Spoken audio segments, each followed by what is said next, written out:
You know, in all my years on this bench, and we're talking over 40 years here, you think you've seen everything. Police officers, they come before me all the time. Good people, most of them. They serve our community. They protect us.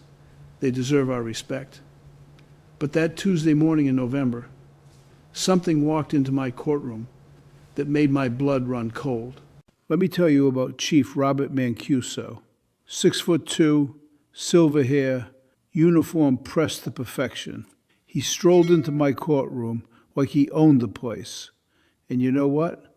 In his mind, he probably did. See, this wasn't about a parking ticket or a minor violation.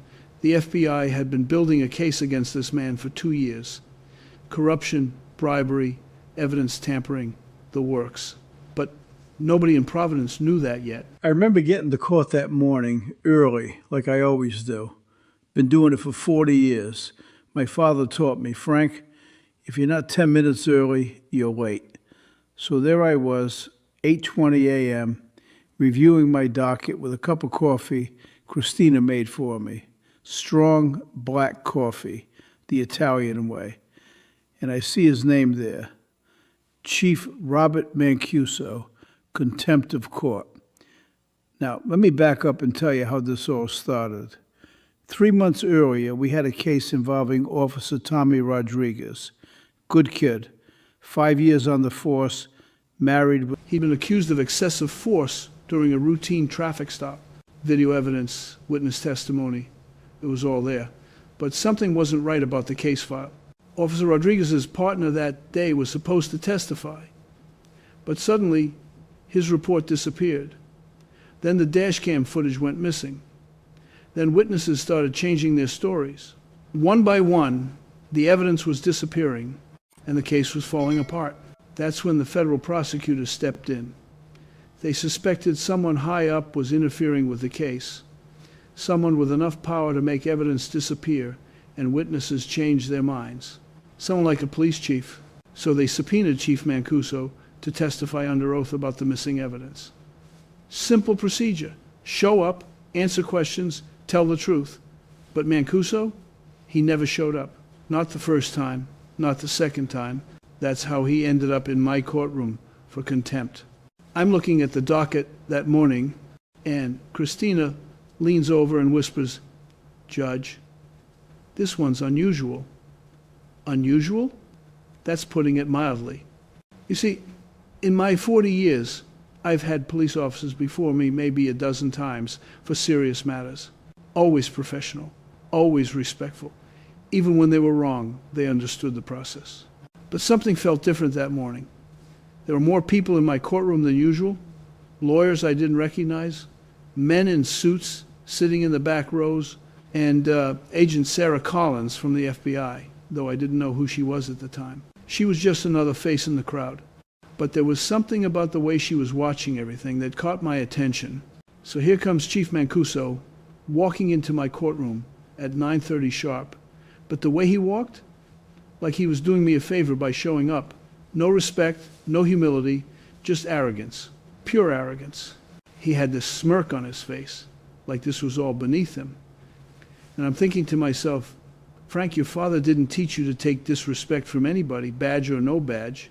Behind him walked his lawyer, some expensive suit from downtown Providence. The kind of lawyer who charges $500 an hour and thinks he can intimidate small-town judges. But you know what? I've been dealing with lawyers longer than this man's been alive. Chief Mancuso, I said, looking directly at him, you failed to appear for your court-ordered testimony last week. Do you have an explanation? And this man, I'll never forget this moment for the rest of my life. He looks me right in the eye and says, Judge, with all due respect, I had more important things to do. I run a police department. I've got real criminals to catch, not sitting here answering questions about paperwork. More important things? Paperwork? This was about potential witness intimidation and evidence tampering. You know what I told him? Chief, in my courtroom, there's nothing more important than following the law. The same law you swore an oath to uphold when you pinned that badge on your chest. His lawyer leaned over and whispered something in his ear, probably telling him to shut up and just apologize. But Chief Mancuso, he wasn't interested in apologies. He was interested in showing everyone in that courtroom that he was in charge. He takes a step closer to my bench. Nobody does that without permission. Nobody bench. And he says, Judge Caprio, I think you need to understand something. I've been protecting this city for 25 years. I have relationships with people you wouldn't believe. Important people. The mayor, the governor, business. He walked into court like the rules didn't apply to him, but the judge's eyes told a very different story. Every reckless word pushed him closer to disaster. The room tightened. You could feel the pressure rising. And then one sentence from the judge changed everything. I end this courtroom. Arrogance pays a heavy price. Business leaders. They depend on me to keep this city safe. I could feel my blood pressure rising. You want to know why? Because I've seen bullies before. Growing up in Providence, when the neighborhood was tough and you had to earn your respect every day, I learned how to spot a bully from a mile away. My father worked 3 jobs to support our family. Construction during the day, security at night, weekend work at the docks. He taught me that no matter how much power someone has, they don't have the right to abuse it. And this man, he was the worst kind of bully.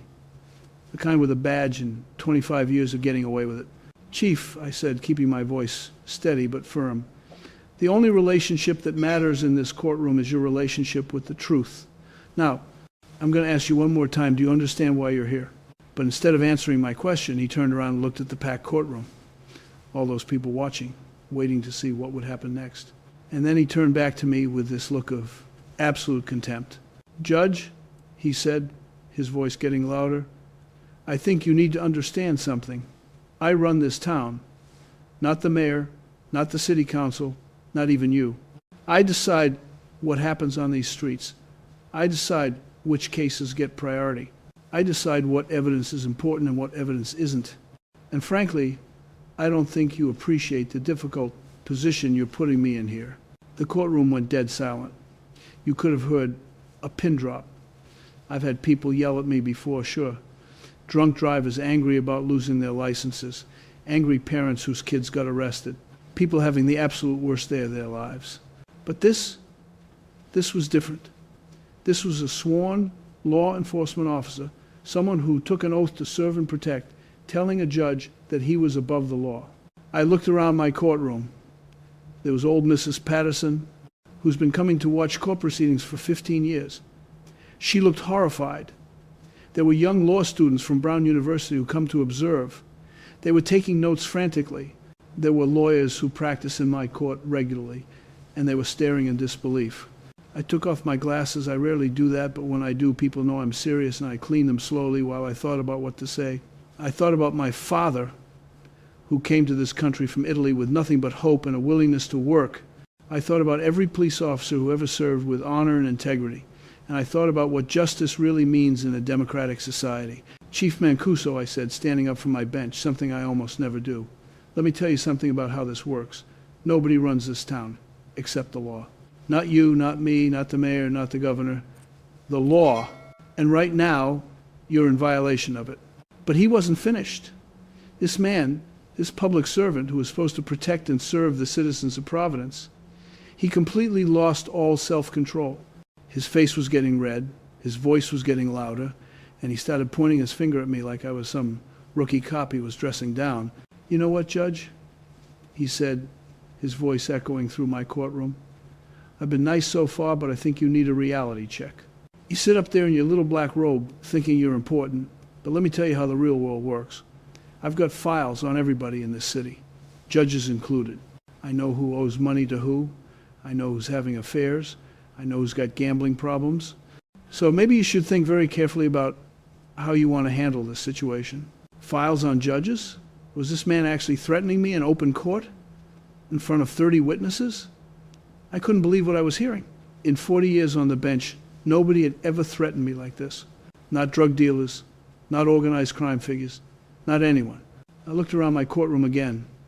Christina, my clerk, was pale as a ghost.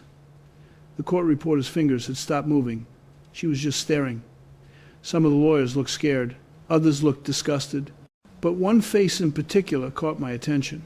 Agent Sarah Collins, FBI. She was sitting in the back row, and when our eyes met, she gave me the slightest nod. That's when I realized this wasn't just about contempt of court anymore. This was bigger. much bigger. They had been waiting for this moment. They wanted to see exactly how far Chief Mancuso would go when he thought his back was against the wall. I sat back down and folded my hands on the bench. When you've been a judge as long as I have, you learn to control your emotions, even when someone is threatening you. Chief, I said, my voice as calm as I could make it, are you threatening this court? I'm not threatening anybody, he replied, but his voice was shaking now. I'm stating facts. I'm stating the reality of how things work in this city. You can either work with me like every other judge has for the past 20 years, or you can find out what happens when you don't play along. That's when his lawyer stood up. Your Honor, my client is obviously under a great deal of stress. Perhaps we... He claimed he wasn't under court's authority, but reality hit him faster than his excuses. The judge stayed calm, dangerously calm. Each argument he made shattered like glass. The courtroom watched his confidence die slowly. Justice doesn't negotiate with delusion. Take a short recess and... Sit down, Counselor. Chief Mancuso snapped at his own lawyer. I'm handling this. Then he turned back to me. Judge Caprio, I'm going to give you one last chance to handle this quietly. Dismiss this contempt citation, forget about the federal subpoena, and we can all go back to business as usual. Otherwise. Otherwise what, Chief? I asked. He leaned forward and lowered his voice, but in the dead silence of my courtroom, everyone could hear every word. Otherwise, I might have to make some phone calls. Talk to some people about your son Michael's law practice. Funny how many city contracts his firm gets. Might be worth investigating. Now, he was threatening my family. My son, who worked his way through law school, who built his practice from nothing, who never asked me for any favors. This corrupt police chief was threatening my family because I wouldn't let him ignore a federal subpoena. I stood up again, and this time I felt something I hadn't felt in 40 years on the bench. I felt personal anger, not judicial displeasure, not professional frustration, personal, burning anger. Chief Mancuso, I said, my voice carrying through the silent courtroom, you have just crossed a line that no one, and I mean no one, has ever crossed in my courtroom. That's when Agent Collins stood up. She walked slowly down the aisle, her badge clearly visible on her belt. She was followed by 3 other agents who, I suddenly realized, had been sitting in different parts of my courtroom the whole time. Chief Mancuso turned around and his face went from red to white in an instant. All that arrogance, all that bravado, all those threats, gone in an instant. Chief Robert Mancuso, Agent Collins announced, her voice carrying through the silent courtroom. You are under arrest for criminal contempt, obstruction of justice, conspiracy, bribery, violation of civil rights under color of law, and threatening a federal judge. I watched this man who claimed he ran this town as federal agents surrounded him. Turns out they'd been recording everything, every threat, every admission, every display of corruption. They had cameras hidden in the courtroom, microphones recording every word. You have the right to remain silent, Agent Collins continued as she handcuffed him right there in front of everyone. Anything you say can and will be used against you in a court of law. You have the right to an attorney. If you cannot afford an attorney, one will be appointed for you. Chief Mancuso tried to speak, but Agent Collins continued reading him his rights. His expensive uniform, his shiny badge, his 25 years of service, none of it mattered now. He was just another defendant who thought he was above the law. His lawyer was frantically taking notes, probably already thinking about damage control. But the damage was done. Everything had been recorded. Everything had been witnessed. As they led him away in handcuffs, he turned back to me one last time. All the fight had gone out of him. His shoulders were slumped, his face was pale, and his voice was barely a whisper. Judge, he said, I made a terrible mistake. You know what I told him? Chief, we all make mistakes. The difference is, most people don't make them while threatening a federal investigation and a sitting judge. After they took him away, I called a recess. I needed a moment to collect myself.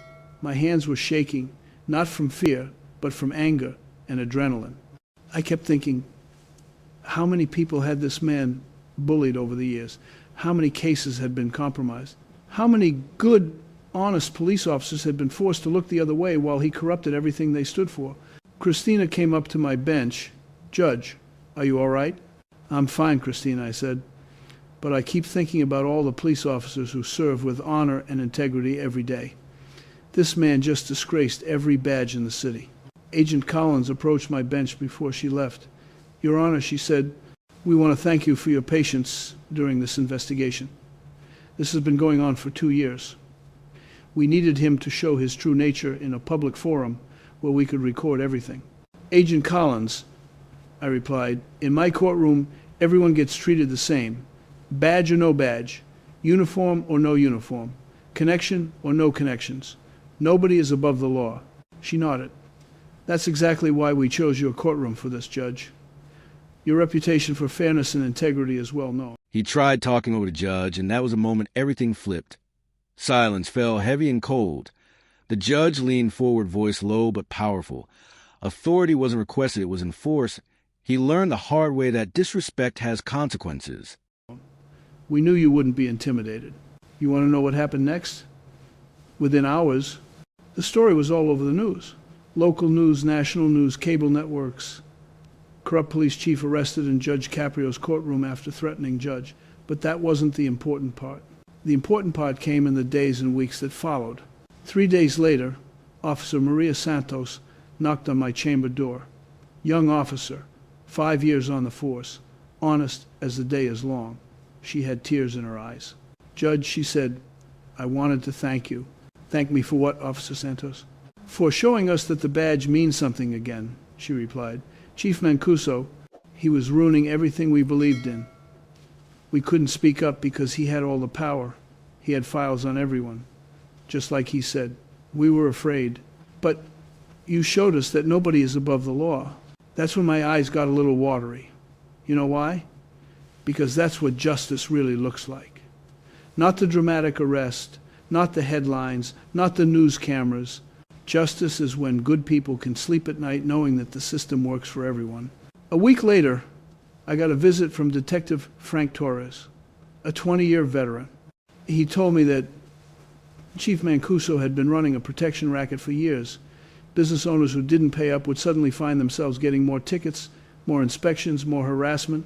Honest cops who asked questions would find themselves transferred to the worst neighborhoods or passed over for promotions. Judge, Detective Torres said, "We've been waiting for someone to stand up to him for years. You gave us our department back." 2 weeks after the arrest, the interim police chief, Captain Williams, implemented new oversight procedures. Body cameras for all officers, civilian review board for complaints, transparency in all investigations. The federal government stepped in with monitors to ensure the reforms were real. 6 months later, I got a letter from the new permanent police chief, Chief Williams. Captain Williams had been promoted. She wrote, "Judge Caprio, I wanted you to know that Chief Mancuso was sentenced to 8 years in federal prison. He pled guilty to all charges. But more importantly, we've rebuilt this department from the ground up. We have new training programs, community policing initiatives, and transparency measures. For the first time in years, our officers are proud to wear their badges again." But the letter that really got to me came from Officer Rodriguez's wife, Carmen. She wrote, "Judge Caprio, because of what you did, my husband's case was finally resolved fairly. The real evidence came out after Chief Mancuso was arrested. Tommy was exonerated completely. He's back on the job and loving it again. Our family will never forget what you did for justice." Chief Mancuso learned the hard way that nobody, and I mean nobody, runs this town except the law itself. He thought his badge made him untouchable. He thought his connections gave him power over the courts. He thought he could intimidate a federal investigation. He thought wrong. You know what my father taught me when I was just a kid? "Frank," he'd say in his thick Italian accent, "power without humility is just corruption waiting to happen." He was right. Chief Mancuso had all the power in the world, badge, uniform, connections, files on everyone. But he had no humility whatsoever. And that's exactly what brought him down. I still think about that day sometimes. How one man's arrogance exposed years of systematic corruption. How the FBI used my courtroom to catch a criminal who happened to wear a badge. How 30 people witnessed justice in real time. How democracy actually worked the way it's supposed to. But mostly, I think about Officer Santos and Detective Torres, and all the good police officers who serve with honor every single day. They deserve better than corrupt leaders. They deserve our respect, our support, and our trust. And that trust has to be earned through integrity, not demanded through intimidation. Chief Mancuso thought he could intimidate me into submission. He thought his badge gave him immunity. He thought his threats would make me back down. He thought wrong. In my courtroom, the only thing that matters is the law, and the law applies to everyone equally, from the homeless veteran to the police chief, from the single mother to the federal agent. You know what that case taught me after 40 years on the bench? That sometimes the biggest criminals are the ones who are supposed to protect us from crime. But it also taught me that justice has a way of finding corruption. No matter how high up it goes, no matter how many connections someone has, no matter how many files they keep on people, the system worked that day. The FBI did their job, I did my job, and justice was served. Not perfect justice. Chief Mancuso's corruption had damaged a lot of lives over the years, but accountability was finally achieved. So the next time someone tells you they're above the law, remember Chief Robert Mancuso. Remember what happened when he tried to intimidate a federal investigation in my courtroom. Remember that in America, in a democracy, nobody runs this town except the Constitution itself. And remember this, when good people stand up to bullies, when institutions work the way they're supposed to, when nobody gets special treatment because of their position or connections, that's when democracy wins. I'm Frank Caprio. Remember, sometimes the best judgment is not in the book, it's in your heart.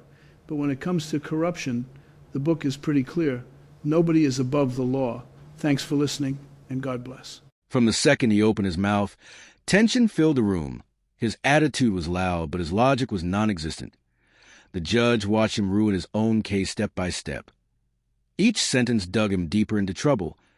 Everyone knew the ending long before he did. And when justice struck, it struck hard.